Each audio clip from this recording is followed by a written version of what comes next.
Desai was an idiot who accidentally got isekai'd with his wife. Despite reincarnating in another world, he tries to unalive himself to rejoin her in death. However, his life choices get foiled when 3 freaky baddies become obsessed with his sausage and constantly try to please him to change his mind so he can clap them. It all starts with Desai and his wife Sakin deciding to take a one-way trip to heaven by jumping into a raging river. After promising each other endless backshots on the other side, they tie a special ribbon to symbolize their psychotic love. But Truck-kun suddenly crashes the party. The next moment, Desai wakes up in what appears to be a chapel and wonders why heaven looks awfully similar to his local church. Right then, an elf with gravity-defying milk cannons shows up and introduces herself as Annette before taking him to the window and explaining that he got isekai'd to another world to become a hero. As she heads back inside to explain his new mission, she notices a jar of pills sliding across the floor and finds her new hero trying to unalive himself again. She immediately uses a healing spell on him and tries to explain the importance of being a hero, but he continues munching on pills in hopes that the Grim Reaper will save him from her annoying voice. When he finally gets back up and says that he was about to experience the happiest moment of his life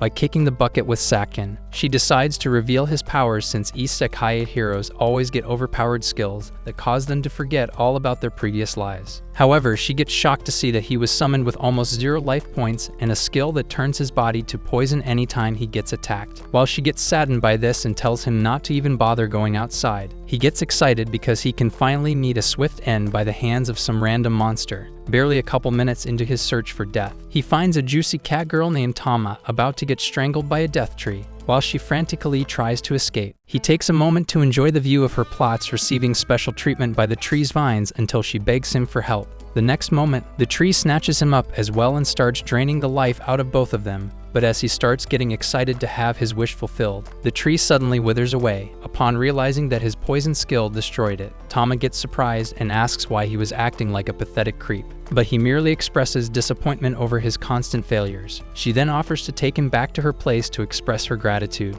but when she grabs his hand, he remembers that Sakin also got hit by Truck-kun and regains hope because she also has to be somewhere in this new world. As he immediately sets out to find her, Tama chases after him and desperately tries to get his attention. Minutes later, they return to the temple, and he immediately asks Annette for any clues to find Sakin. But the fact that he has already rizzed up a caked-up baddie leaves her shocked, so she follows them back outside to stop Tama from getting close to him. While they both argue over who gets to spend more time with him, he crawls into a coffin for some much-needed rest and asks to be woken up when they get to the next town to start the search for his wife. Hours later, they arrive in the castle town of Roth, and after Desai wakes up from his peaceful slumber, they head over to the palace to pay homage to King Thomas and his daughter, Princess Charlotte. While the girls immediately drop to their knees to show respect, Thomas gets excited to finally see another traveler and asks for the most exciting part of their journey. So Desai offers to show him what it feels like to rest in peace. The Midget King mistakes this as a threat, but Annette quickly lightens the mood by complimenting Charlotte's beauty, and that suddenly reminds Thomas of the fact that she is ready for marriage. The next moment, he calls in a musician named Otto and a medieval Hulk named Gomez, who are both apparently the only suitors deemed worthy of marrying her. He then asks Desai for his opinion because whoever marries her gets to take over as king, but Desai responds by asking what kind of lazy and pathetic king would leave the fate of his daughter's life up to a stranger he just met. As he casually walks out to find a room, the girls apologize to Thomas on his behalf and explain that he came from a different world to stop Thomas from losing it. Later that night, Annette notices that Desai has not been able to sleep, so she tries to learn more about Sakin, but after seeing Tama's tail under his sheet, she immediately yanks it off and starts cussing her out for trying to top him off. Desai then heads out for some fresh air and ends up running into Charlotte, who then explains how conflicted she is over having to choose a husband from the 2 best options in the kingdom. Sensing how troubled she is, Desai proceeds to explain how he never let anyone decide his fate despite how troubling his life choices were to his family, and after also reminding her that she would be the one to live with her choices, he walks off to avoid another trauma dump. The very next day, Thomas excitedly calls them all out again because Charlotte has finally made up her mind about who she wants to marry. But after being told to stand in front of her husband, she walks over to Desai and says she wants to unalive herself along with him. As Annette passes out from shock, Charlotte explains that she has always hated how Otto never stops playing his stupid harp, while Gomez smells like expired tuna under all that armor. Upon hearing this, Thomas tries to stop her, but she yells at him for never considering her feelings and says she won't be going back on her decision to kick the bucket with Desai. The next moment, Gomez takes off his armor and reveals that he is actually a minotaur sent to capture their nation for the demon lord. He then starts thrashing all the knights present while Tama desperately tries to waken it up. After the debris from the battle almost takes them both out, she starts attacking Gomez as well but gets her skull split open by his horns of steel. Right then, Desai asks him to kindly grant Charlotte's wish by sending them both to heaven, and as he gladly charges in to destroy them, Charlotte starts to realize that life is actually worth living. The moment she tells Desai that she wants to live long enough to usher a new era of peace into their kingdom,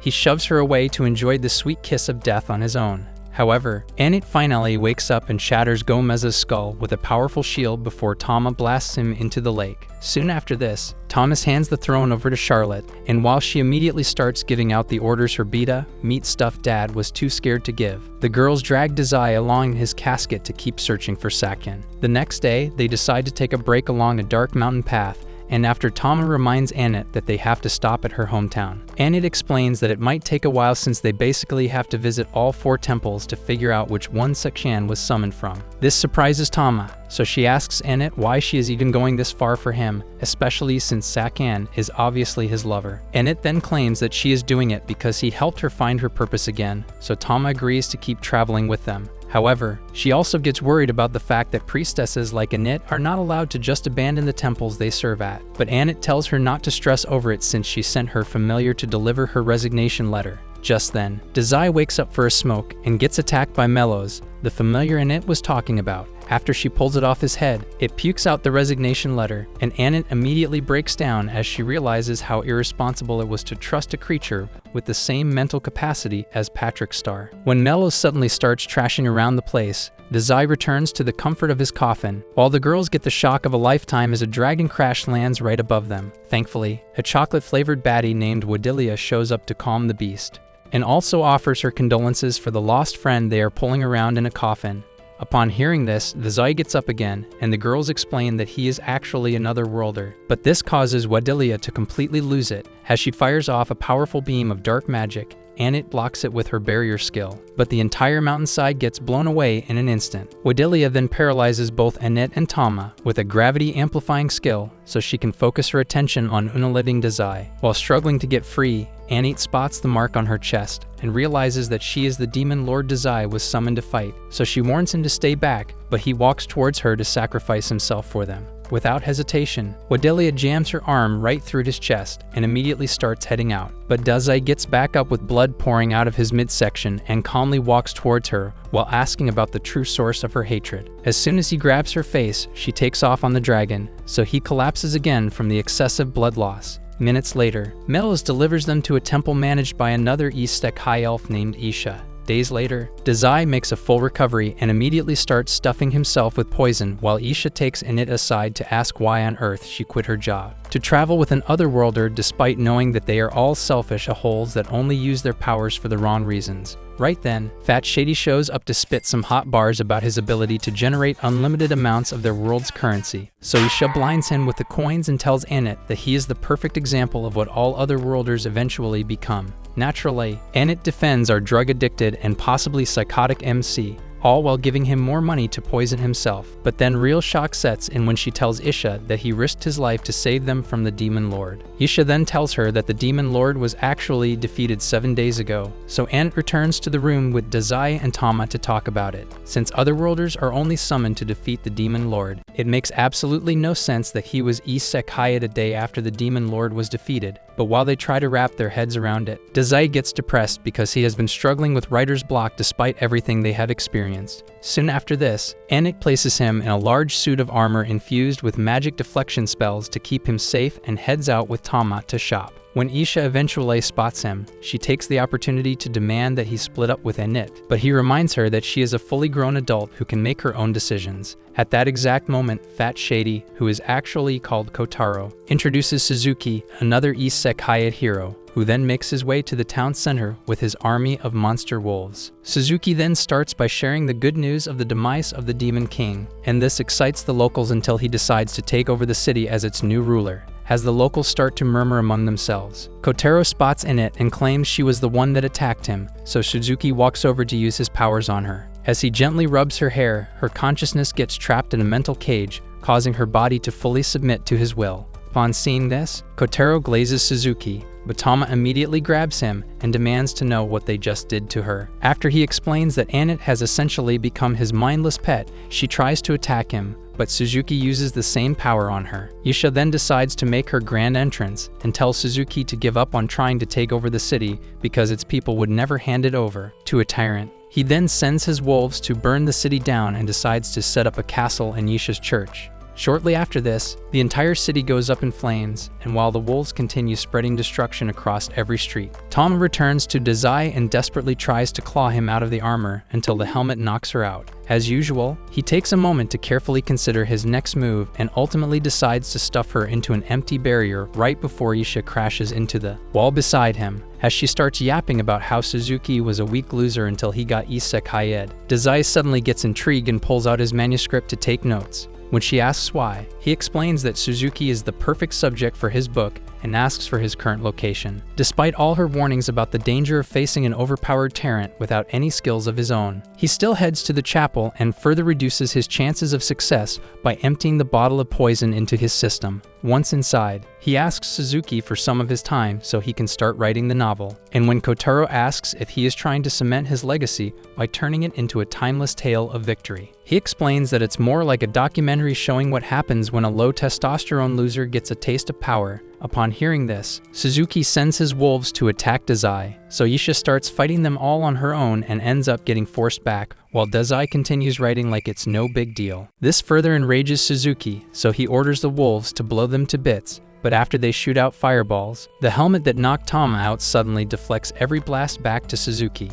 Turns out Melis finally found a way to be useful, but after Desai thanks him for the help, Suzuki decides to pull out the big guns and sends his special guardian wolf to sink its deadly teeth into Desai. However, it immediately withers away from the high concentration of poison in his body, so Fat Shady takes off running to save himself while Isha gives Suzuki one last chance to surrender. Instead of humbly taking the L, he sends Annette against them, so Isha blocks her first attack and suggests retreating since they can't fight her. Desai then tells her to have a little more faith in Annette and walks right in front of her blade, while asking if she is really going to let Suzuki win. When she suddenly grabs the knife with her second hand and pulls it away from him, Suzuki loses it and orders her to finish him off. But then she remembers seeing Desai's ice-cold face for the first time, and stabs herself in the thigh before collapsing into his arms. As Isha rushes over to help her up, Suzuki gets overwhelmed by fear as he realizes that his one skill is now useless. So he grabs the knife to end it all, but Desai stops him and asks for his origin story so he can finish the book. Despite almost pissing himself, Suzuki decides to tell him all about his depressing life in school, where he was constantly bullied to the point that he started wishing for death. Since he was a spineless beta down to the core, he couldn't even stomach the idea of doing it himself, but thankfully, Truck-kun showed up right as he hit rock bottom and sent him to Isha,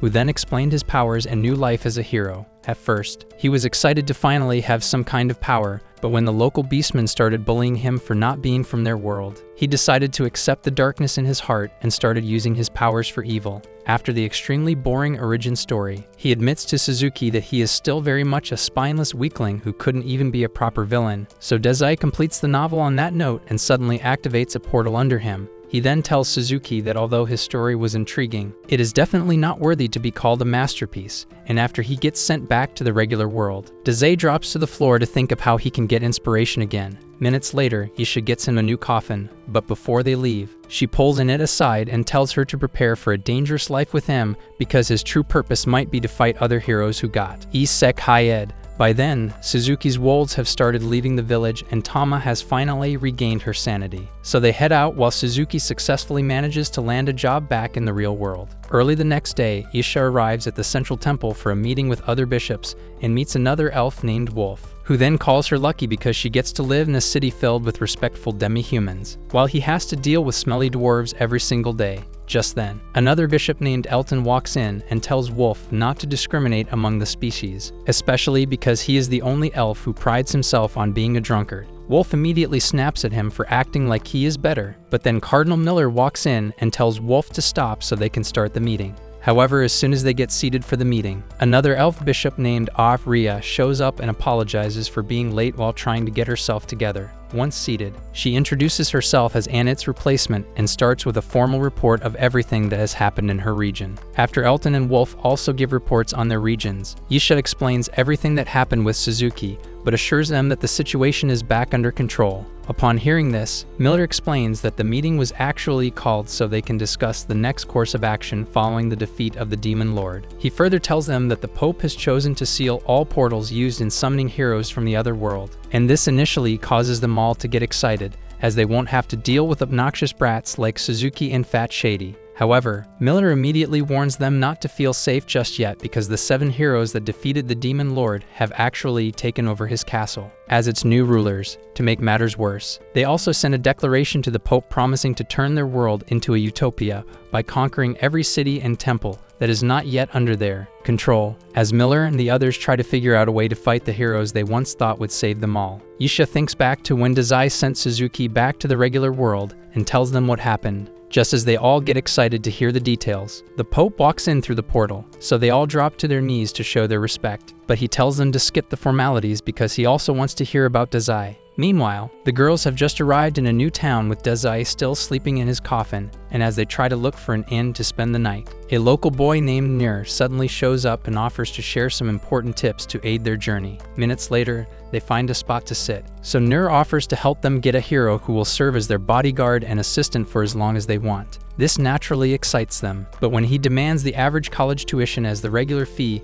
Tama tells him not to worry about it, but Annette immediately hands the money over, as Tama starts asking why she would foolishly give up that much money. Nir tries to sway their minds with a speech about how their dead friend is probably worried about their lack of safety. But then Desai wakes up and explains that he is very much alive. The wannabe sales expert nearly drops a bomb in his pants, but he quickly grabs the money and promises to come find them at the inn before running off. Several hours later, Annette returns to the inn after minutes of waiting, and when the manager asks if they are really going to get a room, she explains that they have to see Nir first. The lady then asks if they gave him any money, and as soon as Annette mentions his hero for hire services, she tells them not to bother waiting because they just fell for the most basic scam. Upon hearing this, Annette's body goes into shock as the realization of her own lack of sense finally kicks in, so Tama helps her get calm again. After Desai asks the lady how she easily knew that Nir is a scammer, she tells them that it's the only thing he does to make a living ever since he first showed up in the city because he doesn't have any parents or role models to look up to.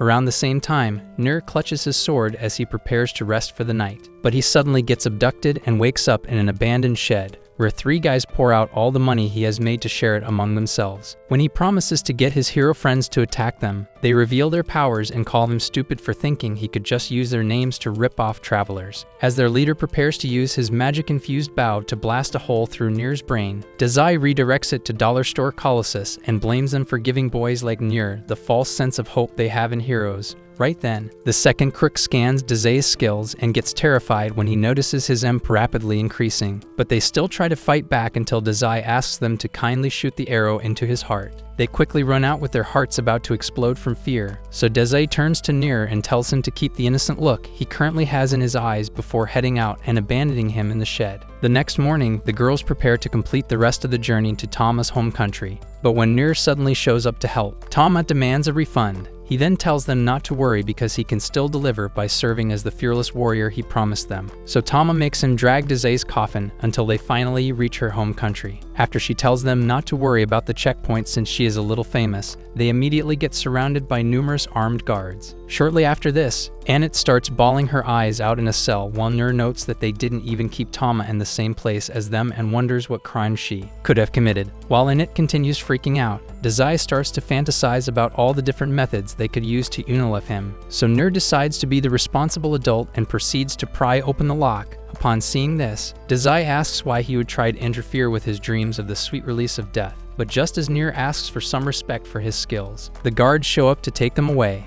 Moments later, they enter the throne room, and a talking furball named Briard tells them to prepare for punishment before King Siberian promises to make them suffer for kidnapping his princess. Upon hearing this, Annette starts begging and swears that she has no idea what he is talking about, before Tama suddenly walks in dressed like a Disney princess and tells Siberian that they are all innocent. After she explains everything that happened from the day she met Desai, Siberian still refuses to release them and says she has to promise to fully commit to her life as the princess of the kingdom. He further reminds her of how her mother was, so she agrees to his terms and tells Annette that she can no longer travel with them before heading out. Shortly after this, the gang finds a restaurant to eat, so Nurse starts ordering everything on the menu while Annette tries to get him under control. After also telling Desai to stop stuffing his face with pills, she recalls all the times she verbally assaulted Tama and starts praying that they don't actually execute her. Just then, a server named Fawn shows up to take their order but gets curious about the way Annette describes Tama, so she introduces herself and explains that she once served Tama in the palace.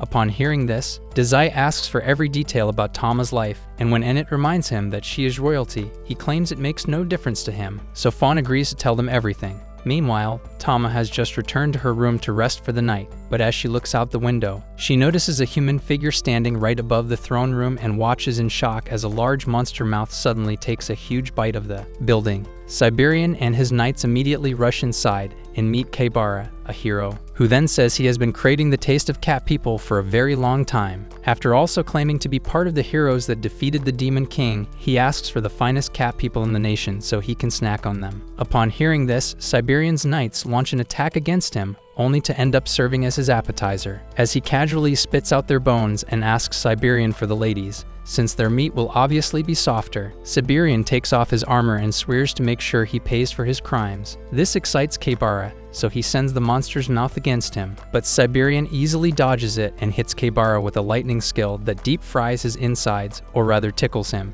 because Kara suddenly starts laughing. Siberian immediately jumps back and decides to use his ultimate move, but then Tama shows up and realizes that Kara is the same guy she saw minutes ago, so she offers to help. But Siberian tells her to forget it because she will never be like Prince Leon. Back at the restaurant, Fawn explains how Prince Leon was training to become the nation's greatest warrior before a landslide sent both him and their mum to the other side. Their unexpected death sent Siberian into a dark place for an extremely long time, so Tama eventually cut her hair and decided to improve herself with the hopes that she would become strong enough to walk in Leon's footsteps. However, this ended up causing a huge rift between her and Siberian, so she left the nation to live on her own terms. Back in the throne room, Siberian has just warned Tama to stay away from Kara, but she tells him to stop underestimating her skills and proceeds to suspend herself in the air like a true warrior. Kara immediately sends his monster mouth to digest her, but Siberian pushes her out of the way and loses his arm in the process. Instead of finally realizing how stupid and weak she truly is,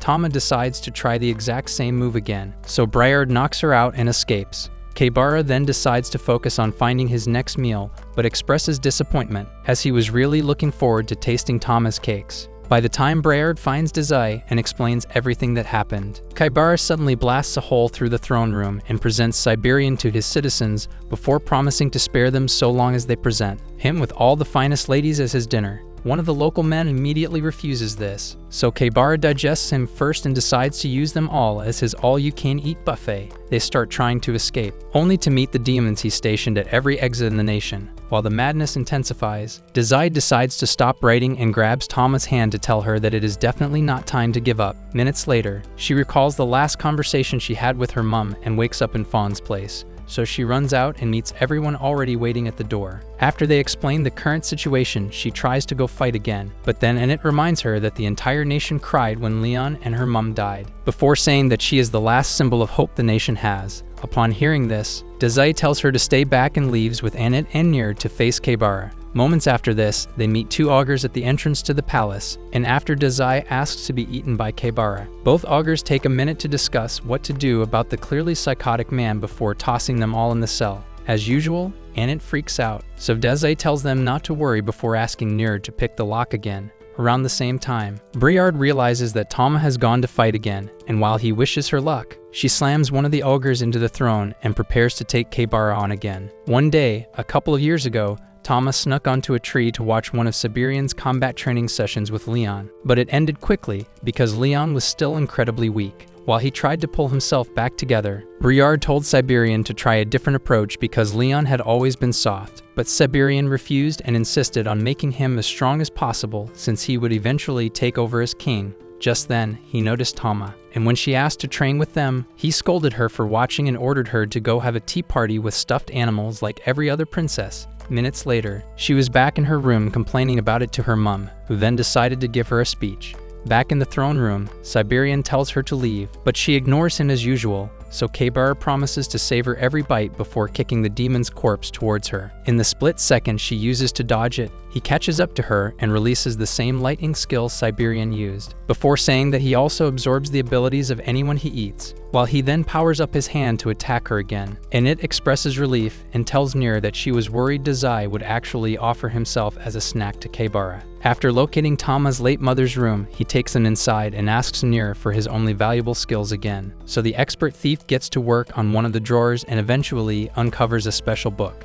By then, Tama has started running out of breath, so Kara quickly moves behind her and sends her flying with a punch to the spine before slamming her back into the ground. The immense pain literally causes her life to start flashing, so she thinks back to the day she followed Leon out to train and asked why he was so obsessed with working out when he barely liked to fight. He then said that although he really hated the idea of fighting, he had a responsibility to protect the kingdom at all costs. This memory then gives Tama a little bit of strength, so she gets back up to keep fighting while Siberian tells her to give up already. When she refuses, Kara takes one look at her and gets excited to digest her because he hasn't had such a feisty princess for dinner before. While losing his sanity to ecstasy, he recalls how depressing life was back when he was just the spoiled rich kid of 2 billionaire parents. After years of getting whatever he wanted, it got to a point where he became desperate to feel something different, so he randomly decided to attack one of the maids with a fork. Unfortunately, his plan to eat her for breakfast failed, and his parents quickly paid to clean up his mess like always. However, this only increased how empty he felt, so he left the house and spent the night attacking a random homeless man before Truck Kun decided that he would be the perfect hero for Zauberg. After the rather boring history lesson, he makes up his mind to add her to his collection of exotic meals. But just as the monster mouth gets close enough to her, Desai shows up and suddenly freezes it in the air. This surprises Kara since no one has ever stopped it from eating before, so he demands to know who Desai is. Right then, Ennet tells him to give up and surrender himself for punishment, because Desai can easily send him back to being a depressed rich kid. However, when she asks Desai to proceed with his special ability, he refuses and says Kara is too worthless and boring for him to waste all that energy. Upon hearing this, Kara loses it and destroys the entire throne room with a powerful release of energy. While Ennet rushes over to help Nier, Tama starts regretting her actions and becomes convinced that she is the reason for all this destruction. As she starts bawling her eyes out, Desai grabs her by the shoulder and hands her a book before saying that her sad and painful life story was interesting enough to trigger his excitement. The moment she opens the book, his powers activate, so Ennet summons her shield to keep Nier protected from the fallout of the battle. Upon seeing this, Kara starts walking over to Tama, so Desai quickly explains that she was never meant to choose between being a princess or replacing her brother as the new warrior prince. She had always been destined for a life of adventure, but the trauma of losing half of her family, paired with the pressure to help her grieving father, made it difficult for her to realize the truth. Despite hearing all this, Tama still remains confused, so Desai reminds her of that last conversation she had with her mum. Back then, Lapama had just noticed how eager she was to join the training sessions with Leon, so she told Tama to live her life as she saw fit and promised to talk to Siberian if he refused to accept it. As she finally remembers the kind of person she wants to be, Desai's skill unlocks a special ability that Siberian recognizes as the crest of the divine beast. During one of Leon's private training sessions years back, the crest first activated, but Tama told him to keep it hidden from Siberian because of how much he hated the idea of her fighting. And although he was right there listening to everything, he decided to stay quiet about it. While he starts regretting all the times he held her back, Desai gets excited to finally munch on her insides and claims there is nothing they can do to stop him, simply because of how powerful he is. The next moment, Tama charges in and unleashes a deadly combination that scrambles his brain cells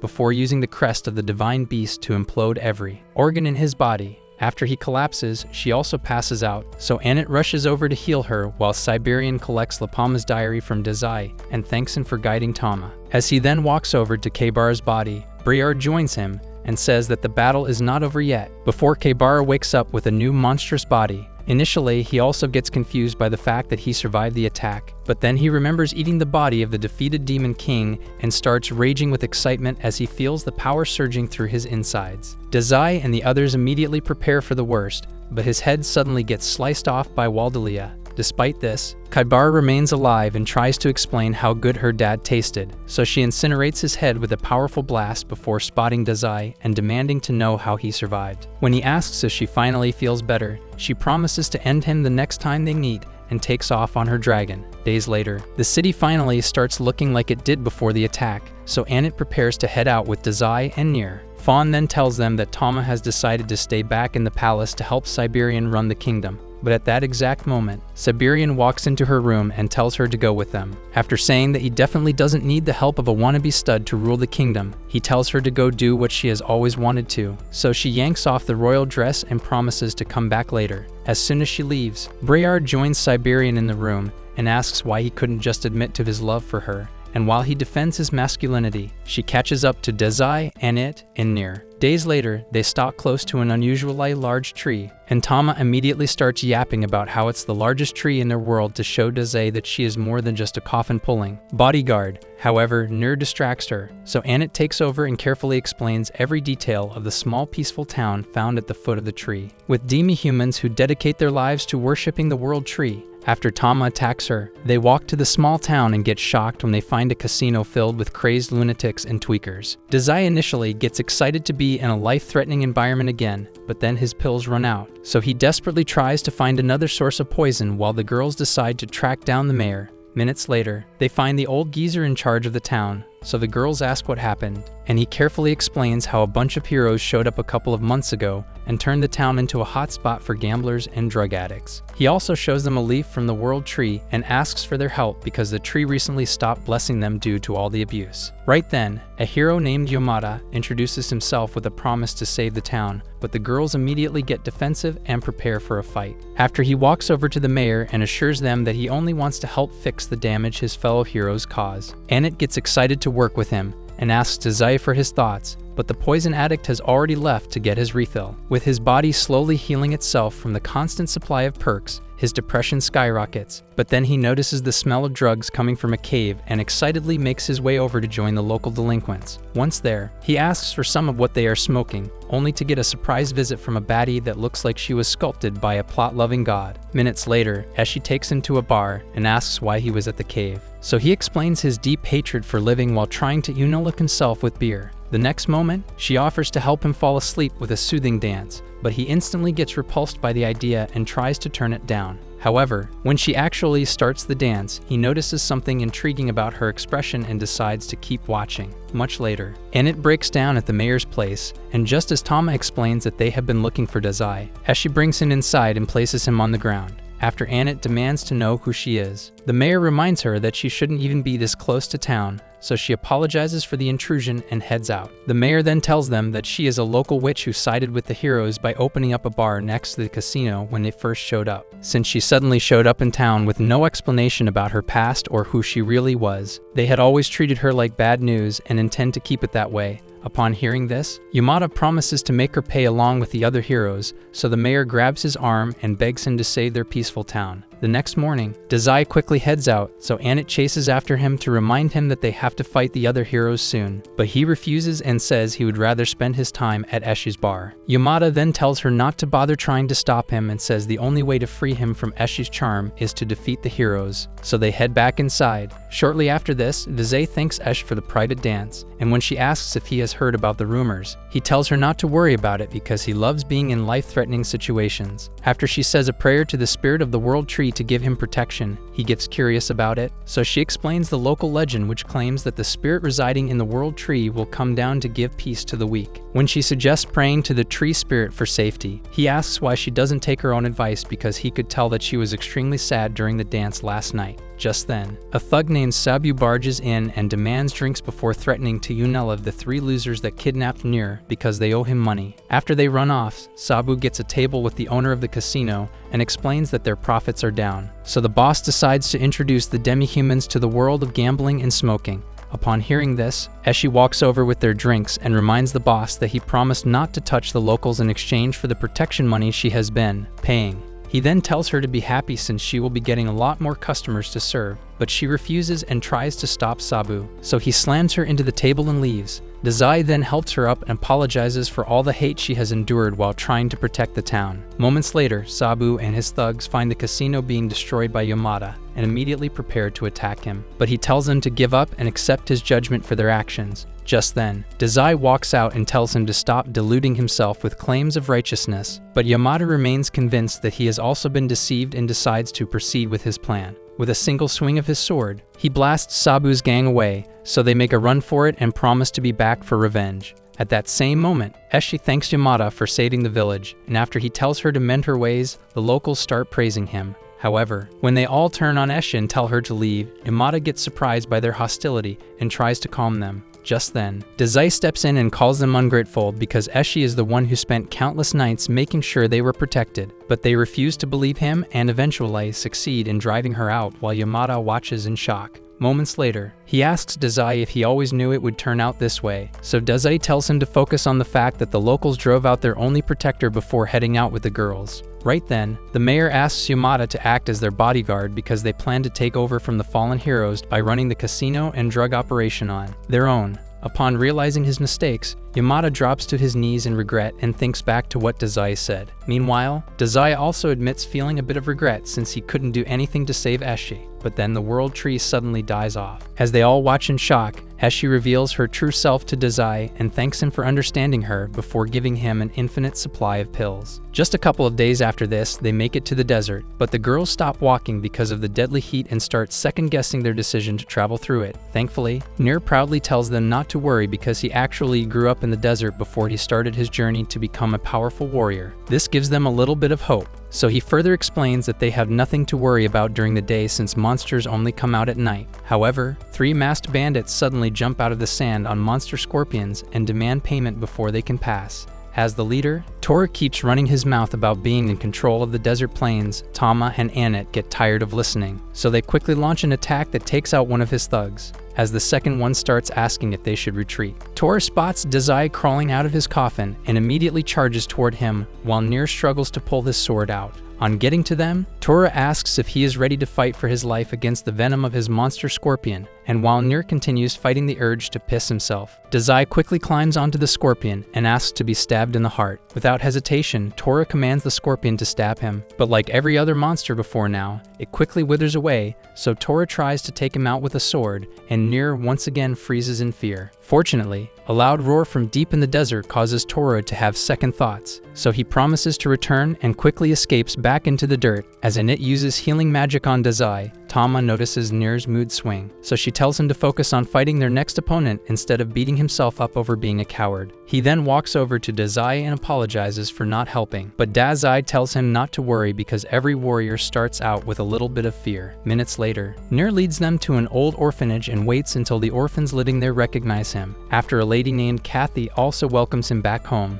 they head inside for dinner, but Nir gets surprised by the large amount of food, so Kathy explains that they got it from a stranger who occasionally drops a huge basket of food without ever revealing who they are. When the orphans suddenly ask Nir if he completed his goal of becoming a hero, he freezes for a moment before claiming that he is closer than ever since he is now in a party with a hero. Instead of calmly accepting the lie, they ask to meet the hero, so Nir points to Desai, who then denies it and says he is only an author. Despite this, they still ask about his heroic stories, so he starts describing the most depressing one he has ever written until Kathy begs him to stop. Shortly after this, Kathy tucks them in for the night, but then Nir and the girls hear the same roar from before and ask if she knows anything about it. Kathy then explains how a starving wolf has been terrorizing the area and warns against trying to go out late in the night, without realizing that Desai is already at the site of the wolf's recent attack. Later on, Tama wakes Nir up with a punch, and he ends up seeing a shadow moving around the house, so he grabs his sword and heads out to prove that there are actually nuts in his pants. Once outside, he bumps into a weak-looking guy named Seido, who then promises that he means no harm and starts packing up the food items he had in a basket. Upon seeing this, Nir realizes that he must be the anonymous good guy Kathy mentioned, so he helps him pack up the food and asks why he doesn't just join them for dinner. Seido then explains that he prefers to watch from the shadows, and instead of calling in it to capture him for being a creep, Nir takes him to a bench by the side of the house to chat. He starts by talking about his dreams of becoming a warrior so he can finally deserve the sword he got from his dad before losing him and his mom years ago. Upon hearing this, Seido starts bawling his eyes out but eventually stops so they can keep talking while Desai secretly writes another story. Early the next day, Nier asks if he wants to stay for breakfast, but Seido turns him down and says he doesn't deserve such company. So Nier decides to spend the rest of the day having fun with him and gathering more food for the orphanage. By sundown, It and Tama get surprised to see Nier already asleep and try to figure out where he was all day when Kathy suddenly runs inside saying that one of the orphans got kidnapped. After seeing Toru outside with a full army of thugs, Nier grabs his sword and heads out with the girls to fight. But his fear takes over again. Right then, Seido pulls him aside, and he immediately breaks down in tears and asks why he can't stop being a coward. Hearing him talk with so much pain causes Seido to remember his traumatic past life. So he tells Nier not to worry about the thugs anymore and transforms into a wolf right in front of him. In a matter of seconds, he starts tearing through Toru's army, so Toru drops Nate and tries to escape,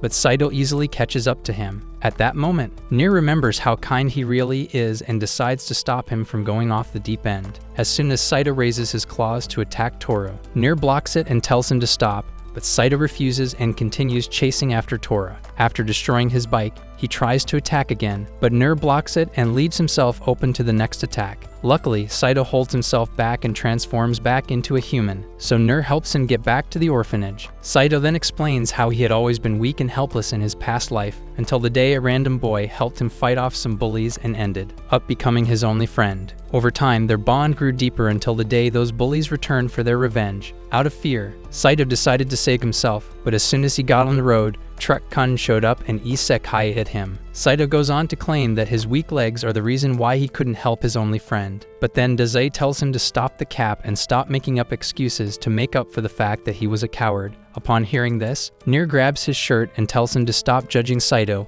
because he understands what it feels like to be a coward. As the tears start falling out of his eyes, Seido grabs him and says he is definitely not a coward because he risked his life just to stop him from going too far. The moment he admits that he was the true coward, Desai's powers activate and create a portal under him. But instead of the usual verbal assault, Desai admits that he went overboard and reminds Seido that he did a lot more good to make up for that moment of weakness. After Nier and everyone else thanks him for all the help, he returns to the exact moment of the crash and gets surprised when his friend offers to help him up. In the Demon King's castle the next day, a weirdo in a tux pours out some wine for none other than Sakin and explains how Kaibara failed in his mission to capture Tama's nation. He further tells her to expect another failure from the fallen hero they sent to conquer the nation of dwarves located in the desert because the mission is taking a lot longer than expected. Around the same time, King Doran leads his army of dwarves to attack an endless swarm of demons trying to infiltrate the nation's walls. As the battle intensifies, Isha tells Wolf to stop drinking and do something to help,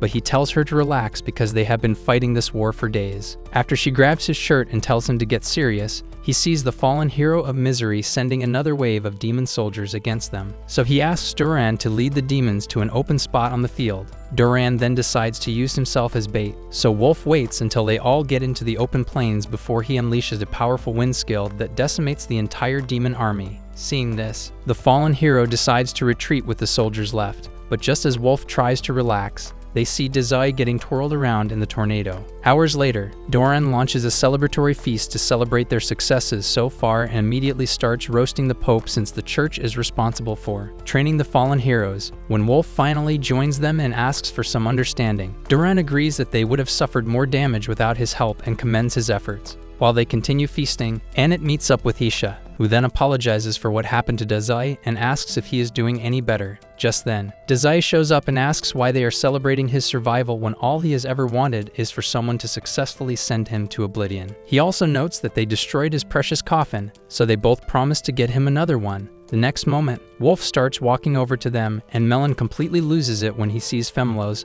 Wolf's hot familiar, so he starts trying to get her attention while Wolf apologizes to Desai. After calling him incompetent for failing to end his misery, Desai offers him a handshake for at least coming close to a proper murder. With that said, Isha explains what has happened ever since they started fighting the fallen hero of misery, and when Tama excitedly tells them that she has already defeated one of the heroes in her country, Wolf asks if she sniffed some desert coke because there is no way Walmart Catwoman defeated one of the fallen heroes. She then explains Desai's ability to send heroes back to their world, but after admitting that it is an incredibly powerful skill, Wolf still insists that they don't need Desai's help to defeat the heroes. As he makes his way out with Femlos, Tama asks if he is really that powerful, so Isha explains his ability, and says that he is actually one of the strongest wizards on the planet. Back at the Demon King's castle, Singoku, who has just returned from his humiliating failure, promises to secure a victory tomorrow, but the Tuxedo ambassador tells him not to worry because he plans to send a chick named Yuriko to take care of Wolf.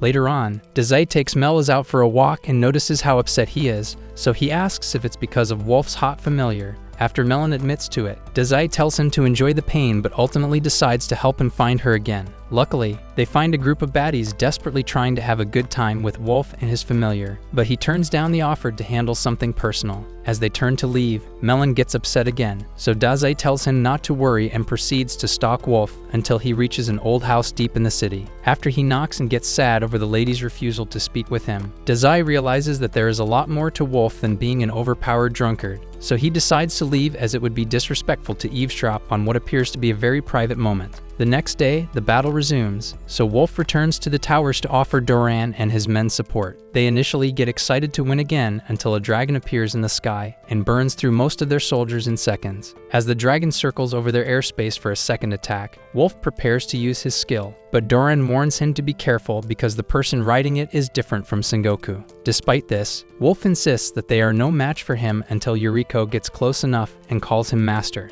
In a moment of shock, he drops his staff, so she quickly captures him and paralyzes Isha before taking off. Hours later, Doran loses it as they all struggle to deal with the aftermath of losing their strongest offensive fighter. Desai also notices Femelos sulking on a table, but instead of complaining like the others, he takes Melon with him to meet the lady Wolf was speaking to and gets the shock of a lifetime when she opens the door. At that same moment, Yuriko arrives at the desert temple with Wolf, and his subordinates immediately rush out to fight for him, so she unleashes dark magic on them. Meanwhile, Isha tells everyone else that Wolf once had a passion for teaching heroes before a certain incident turned him into the alcohol addict they all hate. After Doran says that they don't have enough soldiers to save him, Tama and Anit offer to handle it since they have already defeated one of the fallen heroes. The next moment, Desai walks in with a senior citizen who looks like she escaped from the nursing home. By morning, Nir and the girls thank Doran for the high-level equipment his men prepared for their mission, and when Desai asks why they haven't made what he asked for, he explains that the instructions were too complex. Just then, Tora shows up to meet the girls, so Tama prepares to fight, but he immediately apologizes for all the trouble he has caused and says he only wants to help them get across the desert. They get surprised by the sudden kindness and ask how he intends to get them across. So he attacks an innocent beast tiger and uses his ability to transform it into a school bus. However, after Nir and the girls enter, he kicks Desai away for unaliving his pet scorpion and drives off. Desai then tells Melos to accept that he won't be making his girl happy anytime soon, but then the old lady suddenly grabs his arm and says she has to speak with Wolf, so he decides to find another way. Minutes later, Isha and the others arrive at the temple, but when Anit tries to check on one of the wounded priests, she stops her because Yuriko's dark magic is still affecting their bodies. Once inside, she spots Wolf hanging from the altar and rushes in to save him, but Yuriko tells them not to interrupt her conversation with him and proceeds to summon a skeleton army to keep them busy. At first, Tama and Anit easily tear through the skeletons and get excited about the increase in power they can release as a result of the new equipment. But then Yuriko restores the skeleton army to keep fighting until they get tired. Minutes later, one of the skeletons shoves Isha towards Yuriko, so she asks why she is going this far to punish Wolf when he spent so much time training her. Back when Yuriko first showed up in their world, Wolf quickly got to work instructing her, but her necromancy was limited to just plants. So he told her to try living a regular life and said she doesn't actually have to fight the Demon Lord. Despite this, she decided to keep training, so he tried to help her experience a regular life while also guiding her. However, that all changed on the day her younger sister Hikari also got isekai'd. Wolf suddenly stopped paying attention to her and fully immersed himself in Hikari's training while she desperately worked to get some of his attention back. One day, she finally mastered how to age plants with her abilities, so she rushed inside to show him, only to hear him reeling with excitement as he called Hikari the hero their world has always needed. In that moment, her true powers awakened and consumed Hikari, while Wolf was suddenly overcome by guilt and remained on his knees crying. After the history lesson, Yuriko absorbs her skeleton army to reveal the death monster she controls and tells them that she has decided to accept her darkness. Just as she prepares to send them all to heaven, Desai crashes in with a new coffin monster truck and apologizes for the intrusion before telling Yuriko that she looks a lot like his new friend. The next moment, Melas brings in the old lady who turns out to be Hikari, the younger sister that got consumed by Yuriko's rage. As they both stare at each other in shock, Desai admits that he was shocked when Hikari first told him the story of their life together. They had the average loving family, but Hikari had a compromised immune system from birth, so she was always sick, while Yuriko had to care for her and often neglected her own needs to do so.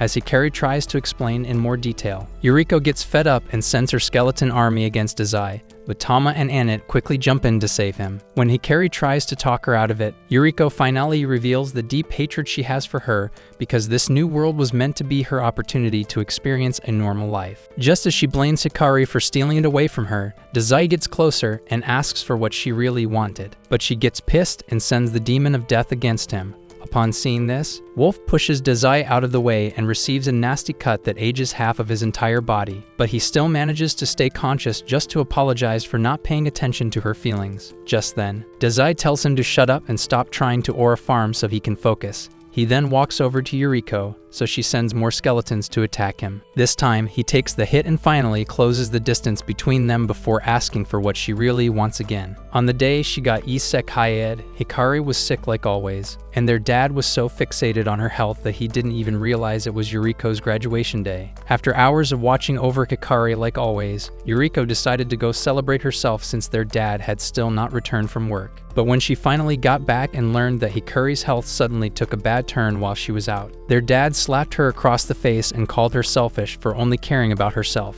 This last straw crushed her soul, so she left home that night and ended up on Truck-kun's hit list. After telling this story, Yuriko suddenly drops to her knees in tears and admits that she is still the same jealous older sister she was years ago. But Desai holds her face up and says there is nothing wrong with wanting to be seen. Right then, Hikari rushes in to hug her, so Desai asks if she even knows why Hikari got isekai'd as well, weeks after she left the house. Hikari also got depressed since Yuriko was the only constant source of strength in her life, so she also left and immediately got a visit from Truck-kun. Once she got to the temple and heard about her new destiny, she pulled Wolf aside and asked him to focus on training her instead so Yuriko could finally experience a normal life. As both sisters realize how much they truly always cared for each other, Desai activates his powers and uses them to reverse the effects of her abilities before sending them back to the regular world. As soon as the portal closes up, Duran's men chase off the rest of the demon army and get excited about another victory. But Doran tells them to wait until Wolf returns with the others. Back in the temple, he also gets excited to return, but after Tama teases him for being utterly useless during the battle, Desai tells them to expect another battle. Just then, Singoku crashes in from the roof and promises to put an end to their games. Wolf then tells them all to stand back so he can finally show off, but after he unleashes his powerful attack, Singoku casually brushes it off and says nothing can penetrate his suit. Upon hearing this, Tora tries to use his powers, but a powerful barrier knocks him down, so Tama charges in to use the same skill that took K-Bara down. Once again, Singoku blocks the attack, but then he also summons his sword to cut Tama in half. However, as he tries to attack, Nier rushes in to block it and completely shatters Sengoku's sword. This surprises the supposedly invincible hero, but he recognizes the sword and tells Nier to work on his skills before leaving. Hours later, Duran kicks off another celebratory feast, but while they all stuff their faces, Sakin slowly makes her way into the city. Around the same time, Desai takes Melos to get his girl, but after he asks her out with a beautiful bouquet of flowers, she brutally rejects him. Desai then takes him out for a walk and explains the cruel nature of dating until Sakin walks right past him, after making sure he is still awake. He calls out to her and rushes over to explain how he has spent this entire time searching before asking if she is ready to jump with him. He then takes her to a window and gets excited to finally fulfill their dying wish together, but she suddenly pulls away from him and says he is different from the night they tried to jump into the river. He immediately claims that nothing had changed about his desire to transition into the spirit world with her, but she insists that he seems more alive than ever before. Just then, Nier and the girls show up, and when they ask what he has been up to, Sakin says that he has definitely found something better than death before walking off. He quickly tries to stop her again, but she basically vanishes, so he stands there watching in shock while Annette realizes that she is the girl he has been searching for this entire time. The next day, they all pay a visit to Roto, the smith that created their new equipment, and after thanking him, Annette tries to check on Desai, but he suddenly starts ingesting every pill in his bottle until his body reaches its limit. While he continues tweaking, Nier asks Roto about the sword and learns that it possesses a special ability that was once thought to be lost. Just then, Desai turns on his coffin truck and rides off in it with the hope that it will finally end his pain, so they all rush out to save him. Back in the Demon King's palace, Singoku explains what happened to the in-house waiter before Sakin returns in a good mood and excitedly tells them that Desai has the power to change the world, while they all sit to discuss the next steps of their plan. Nier and the girls end up in a new town and get frustrated because they have no idea where to go next. Luckily, a local man shows up and explains that they are in the last town their world's greatest hero passed through while going to defeat the previous demon lord. He also shows them the statue of said demon lord defeating Godzilla. But when Tama asks why it looks like he is the one being defeated, he explains how a lunatic in a V8-powered coffin ruined it while driving into the tunnel in front of them. Upon realizing that it's Desai, they also try to go in, but he stops them and says Desai will be out eventually because the tunnel leads to a forbidden forest where the fairy queen lies. The only person rumored to have entered was the greatest hero, and he only achieved this by surviving the 3 trials in the tunnel. While they become convinced that Desai is too heartbroken and delirious to handle any test, he easily blazes through all 3 of them without even noticing and gets sucked into a portal that drops him on Queen Obera's colossal milkers. As soon as she introduces herself, 2 fairies show up and order him to show his respect by getting off her melons, but he ignores them to gather up his pills. Solilu immediately tries to attack, but Oberus tells her to hold on and asks Desai to choose between ultimate power and trusting in his companions. When he refuses both and asks to be put out of his misery, Solilu loses it, while Alulu quickly tells Oberus that they might have made a mistake by letting him into the forest. Despite this, Oberus remains convinced that there is something special about him because Ashi wouldn't give her blessings to any random man. She then asks how Ashi blessed him, so he explains the infinite supply of pills and gets frustrated over always being asked to save their world when all he ever wanted was to experience the sweet release of death with Sakin. Upon hearing all this, the girls tell Oberus to send him back because he is clearly useless, but she refuses and makes up her mind to bless him as well. After grabbing his ribbon and sensing how important Sakin is to him, she assures him that they will meet each other again and gives him a special fairy whistle to blow on whenever he needs help. With that, she wishes him luck on his journey and sends him back to Nier and the girls. As they all rush to ask where he was, the local man gets furious because he destroyed the statue again, so he blows on the whistle and summons Solilu, who then proceeds to crash out as she realizes that she has to be the one to answer any time he calls. After Oberus and Alulu tell her to stick with him, no matter how bad it gets, she continues complaining while he heads out with Nier and the girls. Meanwhile, Isha asks Wolf why he didn't try to introduce Desai to the Pope, so he says that they will definitely meet at some point because Desai has a lot more work to do. Will Sakin eventually agree to unalive herself with Desai, or was Oberus straight capping just to make him happy? Comment part 2 to find out, and don't forget to turn on post notifications after subscribing to make sure you never miss any of our videos.